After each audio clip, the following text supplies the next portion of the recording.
Parsha here. There's an interesting medrash at the beginning of the Parsha. The medrash says, there's a pasuk that says, Elokim, we're on? The medrash says, Elokim Moshe V'chidim Beisa. That Hashem brings individuals into a home, which is talking about Shidurim Zivugim. That Hashem, Elokim Moshiv Yechidim. Yechidim is individuals, Beisa. The Kosh Baruch Hu takes two individuals and figures out a way to get them together to make a home. One of the miracles that you ever find a wife or a spouse. Second miracle, she's ever willing to marry you. And third of all, that they stay married. These are all miracles. None of it makes any sense. The only reason most guys get married, because the Gemara says more than men want to get married, women want to be married. The Gemara says a woman will marry anybody rather than stay alone. Chaim, right? So don't when you get married, don't flatter yourself. It's only because the alternative was worse. And that's what the Gemara says. It says, Tav lametav tandu milametav armalu. The Gemara says, a woman better to sit two together than to be alone. So she wants to get married. She'll marry anybody. Okay, obviously not. I mean, sometimes you find that they do have a right to select. But that's what it says. Elokim Moshe V'chidim Beis Hashem takes individuals and he puts them into a house together. So the medrash on that pasuk brings down a very famous medrash. I'm going to tell you two midrashim. One, first of all, the medrash says sometimes you see that a match comes to you, like Yitzchak and Rivka. She was brought to him, and sometimes he has to go find his match, which is Yakov. Vayeitzei Yakov Beersheva. What's he going for? He's going to find his wife. Sometimes the wife is actually brought to you. Sometimes she finds you. Now, you didn't do anything. Chaim, open the window over there. Something it's open? Okay. Sometimes she finds you. Sometimes you have to go looking for her. And we never know in life. You never know. They're funny what he calls. And it's remarkable about it. It's how it works sometimes even in our day and age. My brother's from Chicago, a Litvak from Chicago. And my brother's wife is a Hasidic girl from Uruguay, right? Not Hasidic, not hardcore Hasidic, but like what they call Hasidic Nusach Sfard. That sort of, and where they meet in Yerushalayim. Now, how did they meet? Because my brother was learning in Mir, and she was in Bnei Brak, and there was a guy from Chicago learning in Mir, an older guy learning in Mir who knew a guy in Bnei Brak. And he said to the guy in Bnei Brak, here, I got a guy who's this, that, and the other. If you got a girl for him, he says, yeah, I got this girl for him. The guy from Bnei Brak called him. I don't remember who called. I think she called the guy from the girl. He said, I got a girl who's this, that, and the other. What kind of guy? If you got a guy, he said, yeah, I got this guy. So it made no sense. From the start, it doesn't make any sense. And Kosh Baruch Hu says these two people from different ends of the earth are going to meet in Yerushalayim, and it's going to work anyway. Right? And when they had their first meeting, it just so happened that my brother took Spanish in high school and is good at language. Right, so he's able to impress her with his language, with his Spanish. There they go. Oh wow, he speaks Spanish. Let's get married. That's terrific. And she was spooked because he was a Litvish guy with no beard. And all of her brother-in-laws and all of the family, it's a Chashuv family, all have beards. For the time they're 9 years old, they start growing beards already. And my brother's without a beard. So she went to her uncle. The uncle and her uncle said, "Don't worry, it'll grow." It'll grow. You water it and it grows, and that sort of thing. So that's what it makes. So I knew a guy, by the way, from the other yeshiva. Now, this is unbelievable. I was thinking about this when I saw the medrash. There's a guy. He's about 20. He was flying to America to go to his brother's wedding. Guy from the other yeshiva. He had to go to America to go to his brother's wedding. He gets on the plane. He made up his mind before he left that on the plane he's going to do he will either learn, eat, or sleep on the plane. He will not turn on the screen.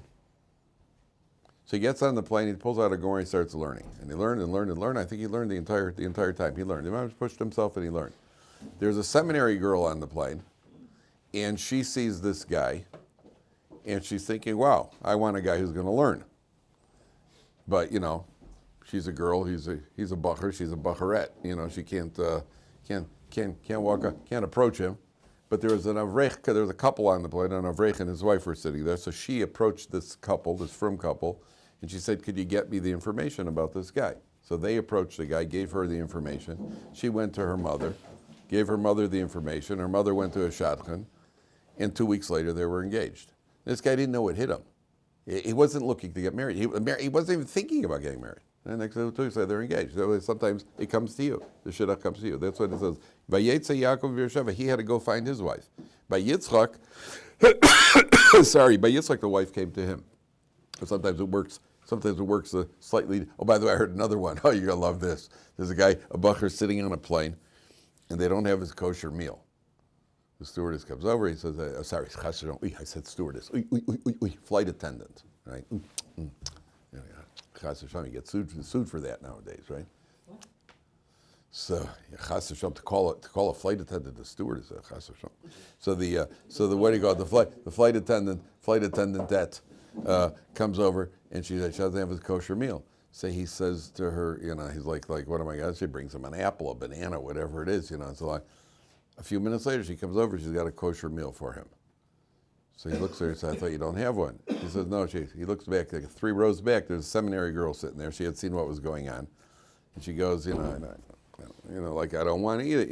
You could have it. Okay, thank you very much. He waves to her, thank you very much. Okay, gets off the plane. And he goes there after the plane lands. He goes to the carousel to get his bag. And she's standing there. So he goes over just to be a mensch. He says, thank you very much. It was very nice of you to send up the meal. And my name is Chaim Goldstein. Thank you very much for sending up the meal. She says, my name is Shifra Schwartz. My pleasure. And they look at you. She says to him, your name sounds very familiar. He says, yeah, yours does too. And they're looking at you.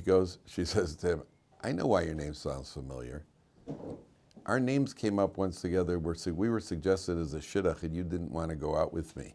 Why didn't you want to go out with me? Yeah, I hate when that happens. Yeah. That's oh, this is awkward. Why didn't you want to go out with it? So the guy, he starts going, well, no, listen, I know we heard wonderful things about you, but I heard that you were that you were attending one of these high-powered intellectual seminaries that's focused on academics, and I really want a home built on chesed. So she goes, well, I guess you heard wrong, didn't you? Right?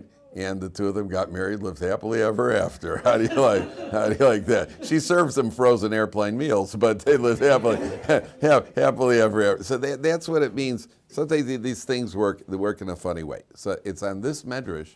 The medrash then brings down the very famous story. We spoke about this once before. Rabbi Yossi ben Chalafta, who was a Tana, met a Roman noblewoman. And this Roman noblewoman said to Rabbi Yossi ben Chalafta, your God created the world in 6 days. What's he been doing since then? So Rabbi Yossi ben Chalafta said he's been matchmaking. Bas Ploni Ploni, Ploni Plonis. Even moving fields from around to each other, his fields would go to him. And she said, oh, that's not so tough. I could do it too. So she went home, and she took 1,000 of her servants and 1,000 of her maidservants. She said, you marry him, you marry her, you marry him, you marry her. She sent them home. Says the Medrash, they came back the next day, they were bruised and battered. I can't stand him, I can't stand her, I can't stand him, I can't stand her. So she came to Rabbi, so what do you call it? She said to Rabbi Yossi ben Chalafta, I see it's not as easy. You have an incredible God. It's not as easy as I thought. By the way, the Moonies, if you remember, there was an incident with the Moonies, probably going back about 20 years. What's his name, Sun Young Moon, whatever his name is. He took 5,000 of his followers, and they had a mass wedding where he just matched them up. You, eeny, meeny, miny, mo, and sent them home, and he married off 5,000. We don't know the results, by the way. Okay. Right? But the Medrash says she did that. So she said, yeah. Now, the question on the Medrash is, what's really going on here? Because it sounds like a silly conversation.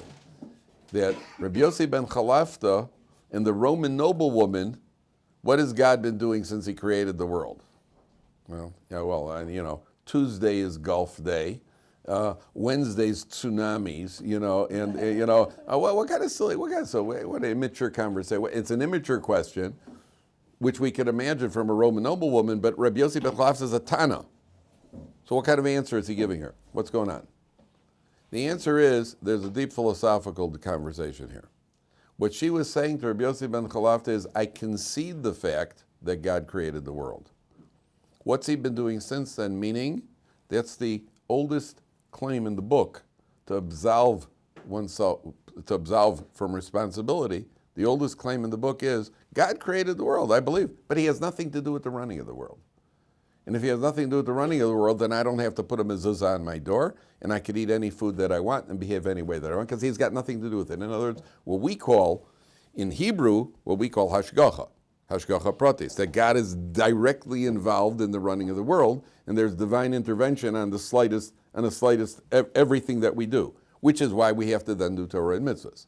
If you could get out of it, in other words, it's not threatening to say, I'm not threatened by a God who created the world. I'm fine with God creating the world. And no atheist in history ever really believed that there isn't a God that created the world. Even Paro said he knew there's a God created the world. He just said, Mi Hashem. Who's that? Yud Kei Vav Kei. There's no individual, there's no direct involvement of God. Sure, there's like a God created the world, but what he doesn't want, he gave it a spin, put it in motion, and let us do whatever we want. That's the argument over here. So what does Rabbi Yossi ben Chalaf to do? He responds to her in an area that even a Roman noblewoman could relate to. Because even a goy could relate to the idea of shidduchim, zivugim, that it's obviously something like, wow, you happen to meet this guy here, and you happen to meet the girl over there, and you just happen, everybody understands that that's not something that happened by itself. That there's got to be a hand of God directly involved in creating the matches. That's what he was saying to her. So we say, the Chazon Ish said that the miracle today, if a person ever wants to see Yad Hashem, just look at shidduchim, how shidduchim work, right? I knew one guy who was on the phone. He was speaking. A guy had been going out for a couple of years. He was on the phone speaking to his friend, lamenting the fact that he couldn't get, he wasn't finding the right girl. And at a certain point, and they're in the middle of the conversation, and the phone went dead. Something happened. There was on a house phone back in the days when they had house phones. And the phone went dead. Something happened. And because the phone went dead, then he got a phone call. And the phone call was the shadchan calling him up with the girl that he ended up marrying. And so it was time for him to get married. So time to get married, the phone had to go dead. But the phone dead. That's it. So that's the idea. I had a family, a relative of mine, who had been going from girl, FFV, from girl. Mother was a shadchan.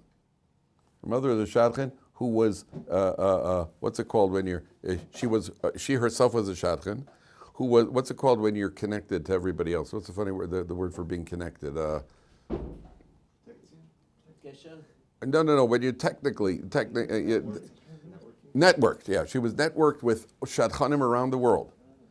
And every night, she had files this thick. Every night she went through files. It was her own daughter. Her daughter was a frum girl. She was like 23, 24, 25. And she was, what do you call it? She was, and this is her mother's a shadchan, and it's not going. And one day, the mother and the daughter went shopping. They went fruit and vegetable shopping. The neighbor across the street from family, an aunt was visiting from out of town, from a different city. The aunt was visiting, and this aunt decided to walk around the neighborhood. And she decided she wants to go get a fruit. So she went into Pete's fruit shop, Pete's vegetable shop, where this woman and her daughter was. So she walks into Pete's vegetable shop, true story. She walks into Pete's vegetable shop, takes a look at the girl. She says, "Oh, she'd be great for my nephew Yankee," right? 2 weeks later, they were engaged. That's with all the effort and all everything you've tried everything, and it doesn't work. And all of a sudden, you walk in. Who's the shadchan? Pete. Right? You got the Pete's fruit shop. Yeah, Pete's fruit guy. By the way, when somebody makes a shidduch, you pay the shadchan. You know that? There's what's called shadchan geld, and you have to pay a shadchan. It's absolute the most kosher money. It's no different than a real estate broker. Somebody makes a match, and it doesn't matter how much work they put into it. Sometimes it could be a lot of work. Sometimes it could be just one phone call. And there are halachas about exactly. Let's say I give you the idea, you make the phone call, and these two people get married. Now, which one of us is the shadchan? I came up with the idea. I gave you the idea. You made the phone call, and they got married. The guy who makes the phone call is the one who's the main shadchan here. Sometimes you actually divide it up, 66-33. There are halachas about it. There are situations where you came up with an idea. You suggested a shadchan. Maybe, Shai, hi. Open that door over there so we get some airflow. The what do you call it? You come up with an idea, and they go out, and nothing happens. They're not interested. A year later, they go out again, and somebody else re-suggests it, and they go out again, and that time it does work. And I know a number of shidduchim like that. I know a couple went out, didn't go. They went out 4 years later. They went out and got married. This happens. So there are halachas about who gets the money. We're talking about real money. Not only the money is kosher money, you have to pay the money. And there were Gedolei Yisrael who used to buy their lulav and esrog with shidduch money. That's how kosher it is. And you don't turn down shadchan money. You don't turn down shadchan money. One of my kids got engaged because my brother suggested, my sister-in-law suggested the shidduch. He got married. I gave my brother a check. And I expected my brother to say, no. Well, he didn't. And he's not a Breslover either. No. There was no over there. He took the check. My daughter suggested a shidduch. I said, I want, and my son goes and he suggests the shidduch. My son came up with a shidduch, and he's not the type of kid to do it, not the type of guy to do it. He was suggesting, he came up with a shidduch for 2 people. And he was 100% sure it would work, and he didn't want to get involved, as I say. He gave it to somebody else to make the suggestion, to be the shadchan, and the shidduch worked. The other person walked off with $2,000. Yeah, it's $1,000 each side. In America, probably more by now. And it's serious. It's 100% kosher money. What's that? Is there a specific amount that you have to pay? Yeah. There are rates. They're going rates. It's $1,000 for a shai in Israel. For last time it takes $1,000 from each side. I know guys who are professional shadchanim. It's a lot of work, a lot of heartbreak, and sometimes you can make call. The couple goes out, they go out, and they went out 6 times, 7 times, 9 times, and the last one didn't go.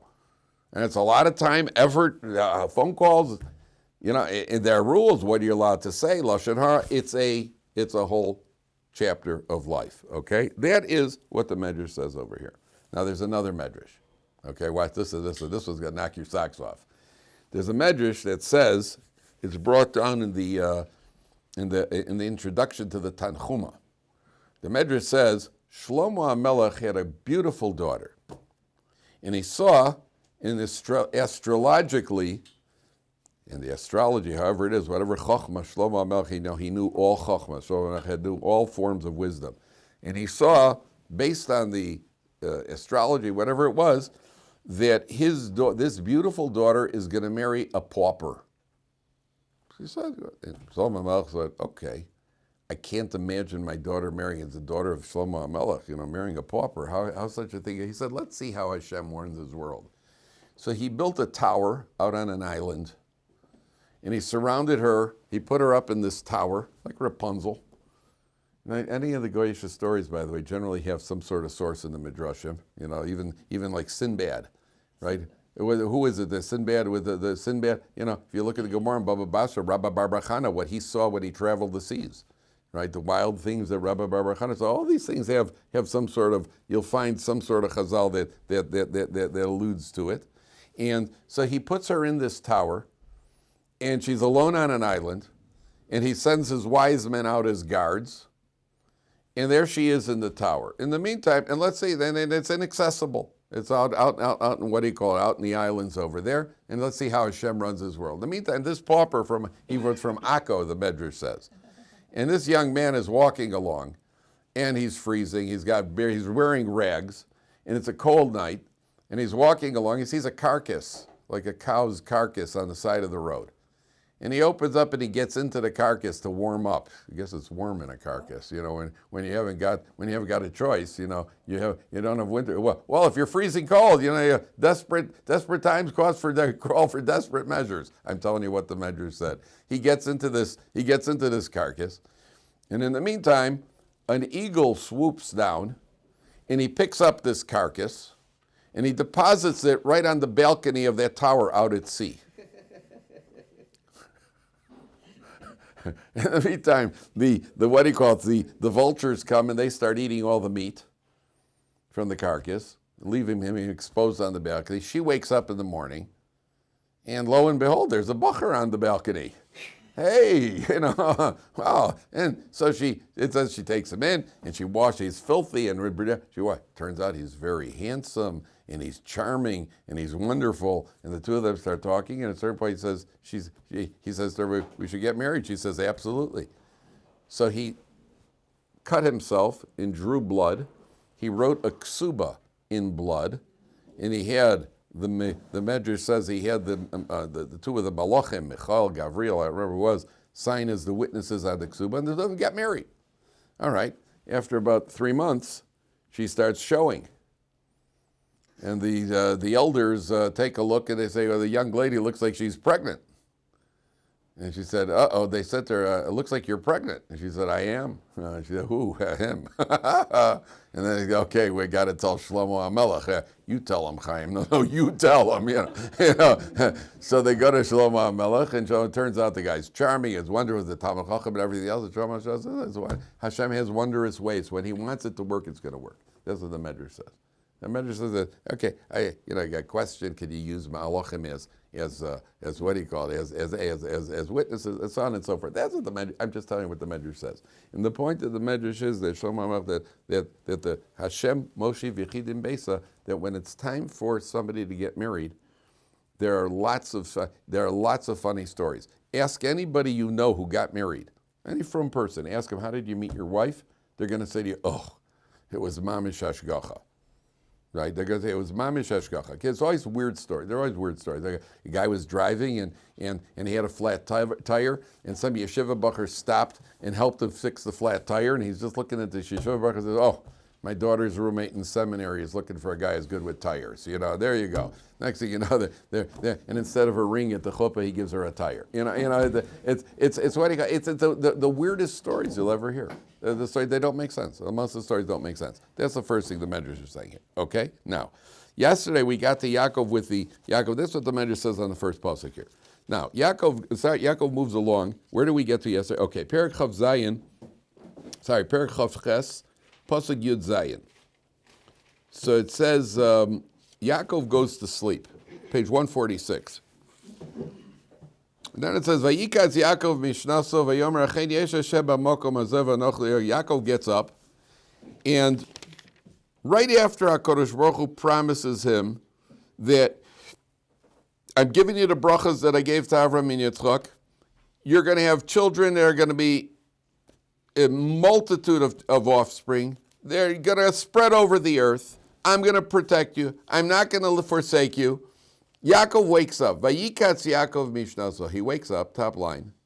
Vayomer achein Hashem yesh Hashem b'makom hazeh v'anoch lo yadati. I mean, if I would get a prophetic dream that everything in my life is going to go well, and what do you call it? Everything is going to go well, and children and money and everything else, I would wake up, I'd jump up and down on the bed. I went, Yahoo! What's Yaakov? Uy, I slept over here. It's a holy place. I didn't realize I was sleeping in a holy place. So Yaakov tells you something about Yaakov Avinu. The first thing he's concerned about is, uy, v'anochi lo yadati. I didn't even know that there's a holy place over here. And he gets his, what do you call it? He gets his promise from HaKadosh Baruch Hu, and then he starts moving. So if you look down at Pasuk Chav Tes, Pasuk Chav Tes, we're going to point out an interesting contradiction. Vayisa Yaakov Raglov, Yaakov picks up his feet, Vayelech Artza B'nei Kedem. Yaakov picks up his feet, and he goes off to the land of the east. So I saw one of the commentaries says, this is a shocker, I never saw this before. Take a look back for 1 second. Take a look back where Avram Avinu gives the bracha to the children from the 6 children he has from Keturah. Okay? Back in, where is it? End of Chayei Sarah.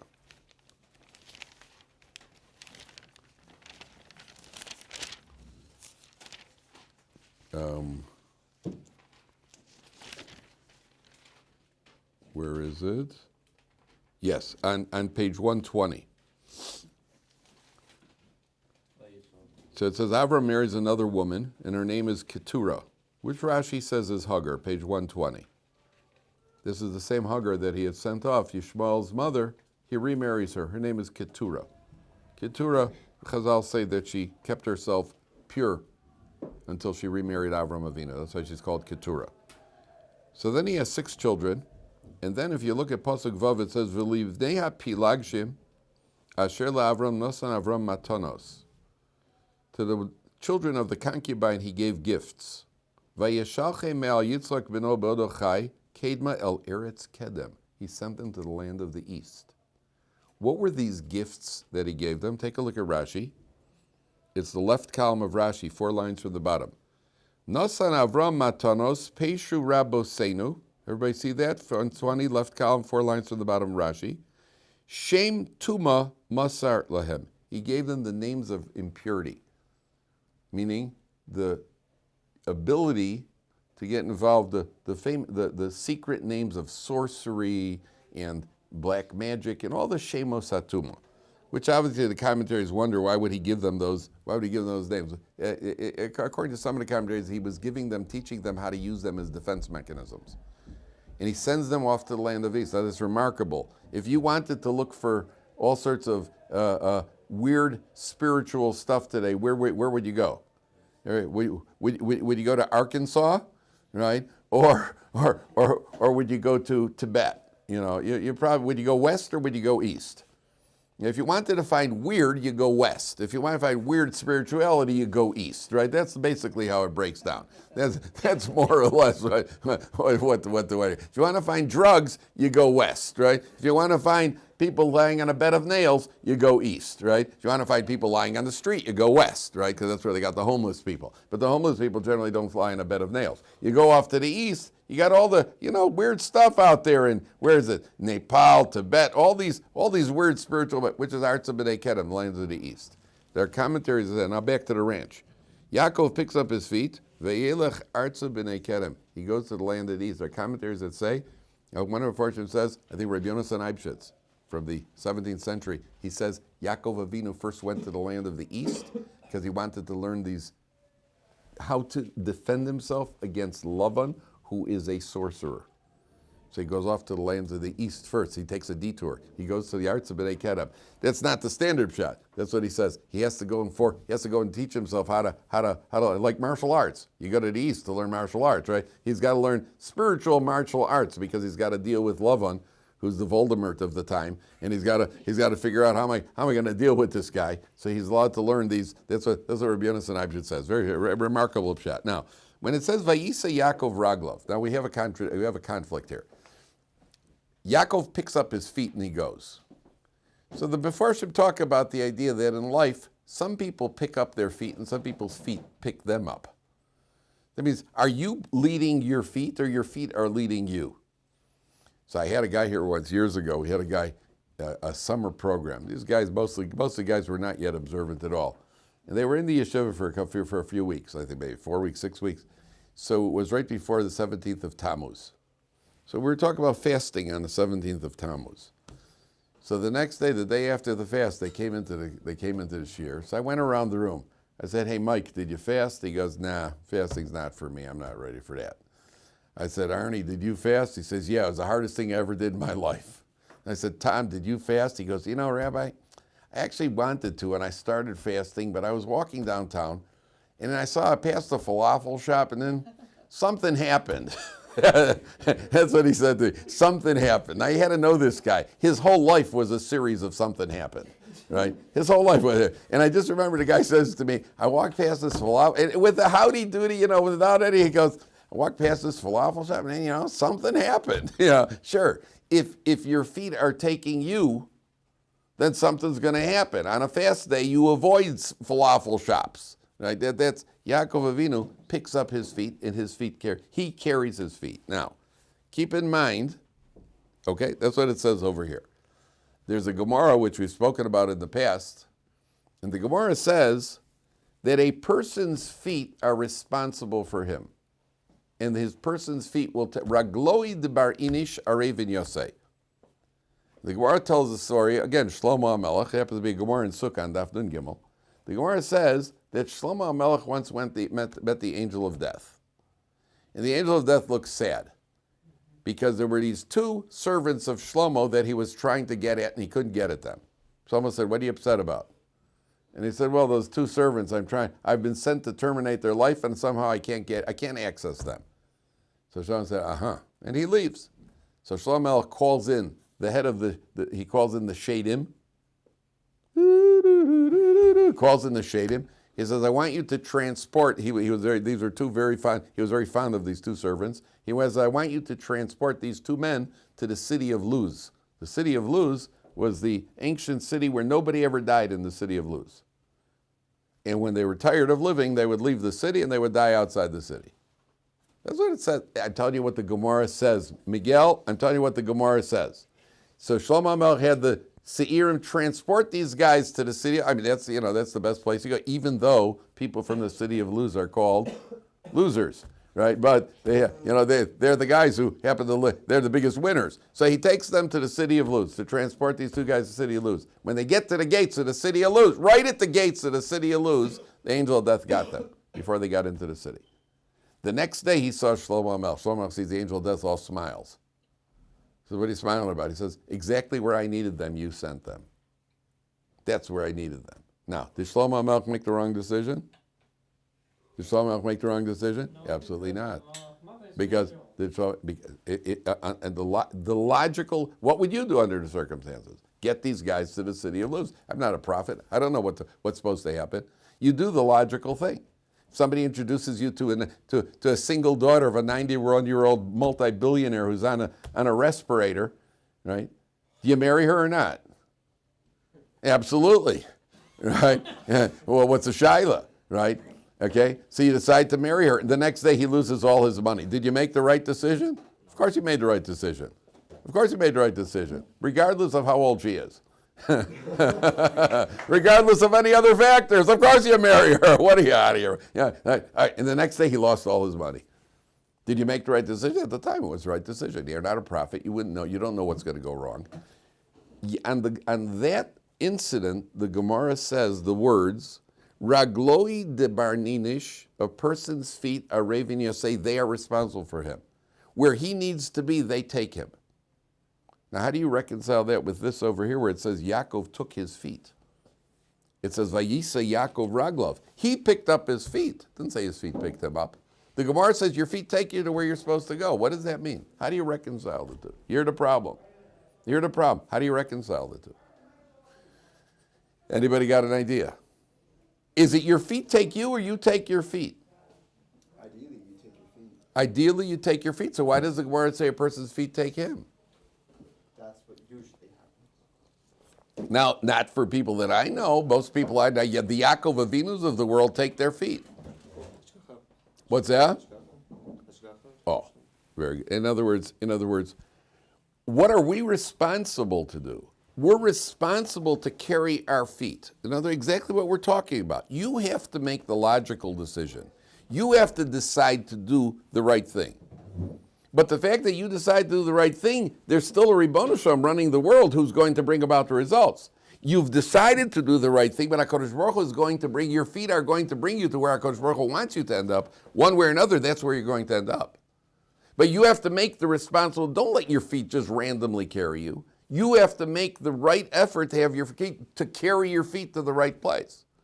Will it end up being the right place objectively? Depends on the Ribono Shel Olam. You use the Waze, don't you use, what do you call the Waze? What's it called, the GPS, or what's it called, the Waze, right? So you look at the Google Maps, whatever, the Google Map says take this route. So you take that route. That's what you're supposed to do. And as you're on that route, suddenly an 18-wheeler jackknifes and it blocks off the entire road right as you got there for a 2-hour delay. Did you make the right decision? Yeah, you took your feet in the right. You carried your feet in the right decision. But HaKadosh Baruch Hu runs the world, and your feet are going to take you to where He wants you to be. That's how you reconcile the two. Okay, now watch this. Yaakov goes off, and then on Pasuk on Pasuk Gimel. Pick it up, Pasuk Gimel. It says, "V'nesfu sham kol ha'adorim v'golu asav," and he gets to the well. Me'al pia be'er v'yishku esatzon v'yishivu asav al pia be'er limkoma. So Yaakov goes. He gets to the well. He goes off, and there's a well in the field. He goes straight to the well. Why does Yaakov go to the well? Why does Yaakov go to the well? That's usually what's in a well. That's true. He's probably thirsty after traveling. Well, why do you go? What's Yaakov looking for? A wife? He's looking for a wife. Where did Eliezer go? A well. Where did Yaakov go? Where does Moshe Rabbeinu go when he runs off to you? You go to the well. Because everybody goes to the well. So we should go to a well? Well, Ezra, rest your voice. When you Moshe Rabbeinu, a person is going to the well. See, because you're looking, that's where the people hang out. Everybody inevitably gets to the well. Symbolically, water comes from a well. Water is the source of life. A woman is the source of life because that's the one who gives birth. And therefore, the well always symbolizes the woman because she's the source of life. So Moshe Rabbeinu, but practically, you need to find people. Where are you going to find in the ancient world, where are you going to find people? By a well, because everybody always needs water. So Yaakov Avinu, in searching for a wife, the first place he goes to is a well. Then he sees these shepherds, and the shepherds aren't going to do their job. So pick it up on Pasuk Daled. Vayomer Elam Yaakov, achai me'ayin atem, vayomer Choran, we're from Choran. Vayomer Elam ayadatem es Lavan ben Nochar, vayomer lo yadanu. Yeah, we know Lavan, because that's who he's looking for. That's his mother's brother.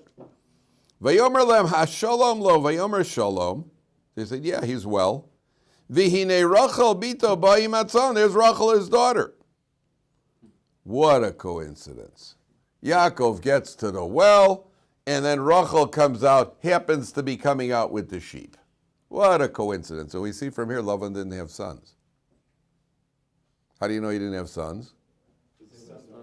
Yeah, sons would have been with the sheep. Rachel, his daughter, is coming out. Later on, we find he does have sons. Where did he get his sons from? The merit of Yaakov Avinu being there, that brought Lavan's sons. But up until now, he only has daughters. Vayomer, so now Yaakov, he does something very strange. Vayomer, heino dayom gadol. Whoa, it's me. We're in the middle of the day over here. Lo eisei yosef amik. That's not the time to gather in the flock. Hashku atzon ulchuru. Go out there and graze them. You guys are shepherds. You're getting paid. Why are you loafing? It's the middle of the day. You still got classes in the afternoon. Why are you going up to your room and taking a nap now for the rest of the day? What happened over here? Yaakov all of a sudden he's giving a musar shmuz. How do you like that? New man in town, and all of a sudden he's giving a musar shmuz. Hey guys, what are you loafing over here for? You're supposed to be out working. Interesting, isn't it? You're being dishonest. Who is it who's giving them a musar shmuz about being dishonest? A guy who just stole a bracha. How's that? The guy who just stole the bracha is giving them a musar shmuz about being dishonest. The only way somebody could do that is if you know in your own heart that what you did is proper. If what you did if when stealing the bracha is improper, you wouldn't be giving them a musar shmuz about being dishonest. That just shows that Yaakov Avinu knows that what he's done is proper. Number one. Number two, remember what's Yaakov's midah? Emes. The midah of emes. You just arrived. They outnumber you. What are you giving a musar shmuz for? When you have the midah of emes is so finely developed in Yaakov, he can't tolerate this. What's going on? Your guys are being paid to do a job. What are you standing here? I once saw in our shul, there's a non-Jewish Romanian worker who was cleaning up the shul. And there was this kid, he had an assistant. He had like this Jewish, it's from kid who was his assistant.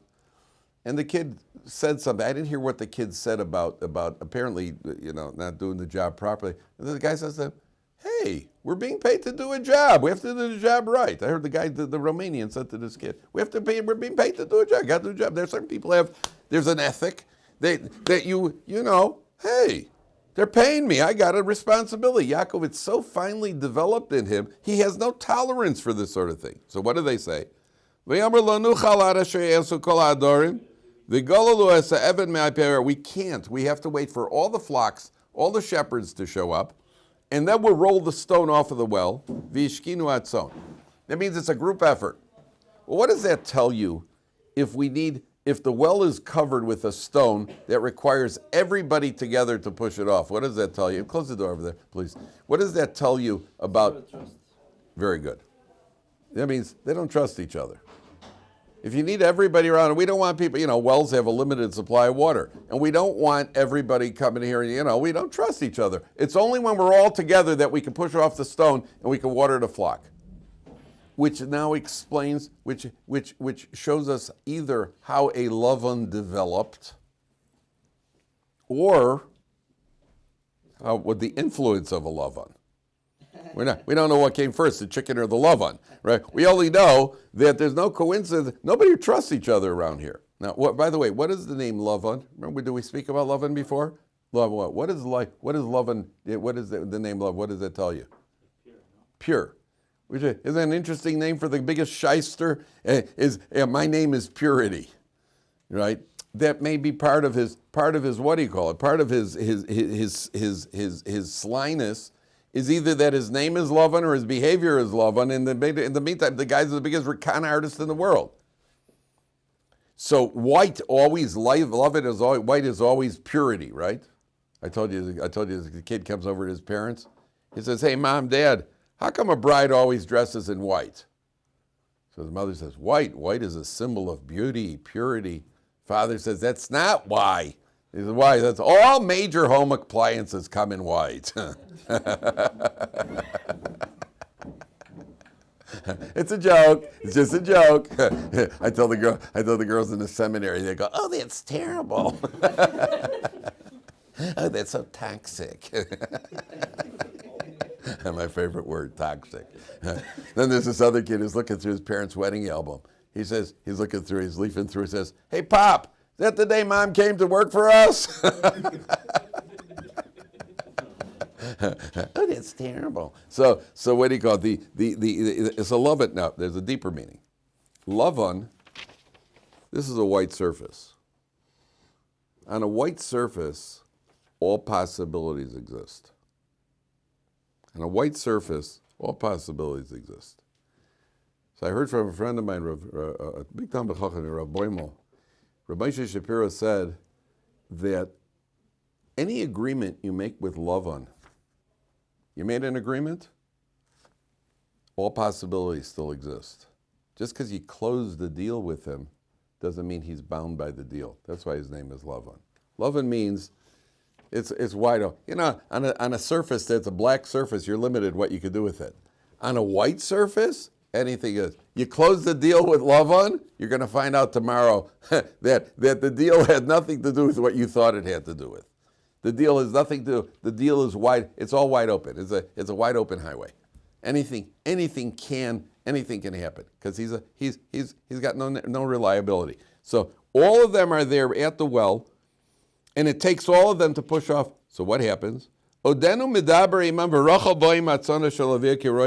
still talking to them. All of a sudden Rachel comes along, and what does Yakov do? He sees Rachel, the daughter of Lavan, his mother's brother. Vestzon Lavan, achi imo, his mother's brother. Vayigash Yakov vayogel es ha'evan me'al pi haber. He rolls the stone off of the well. Vayashke stone Lavan imo. He rolls the stone off the well. Takes all of them to do it, and Yakov just rolls it off. Take a look at Rashi. Pasuk Yud. Vayagesh, it's right column, 2 lines from the bottom. Vayagesh Yaakov vayogel ke'odam shemavir es ha'pekak me'al pi. It's like the guy popping a cork off a bottle. Pops the rock off the well, which it takes all these shepherds are not weak guys. Guys are rugged guys, and it takes them all. And Yaakov walks over.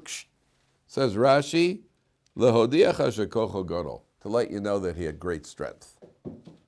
We picture Yaakov, Esav, we picture Esav, he's Esav's the guy who's been in the weight room, popping steroids and pushing iron, that's a picture. And Yaakov's it's like,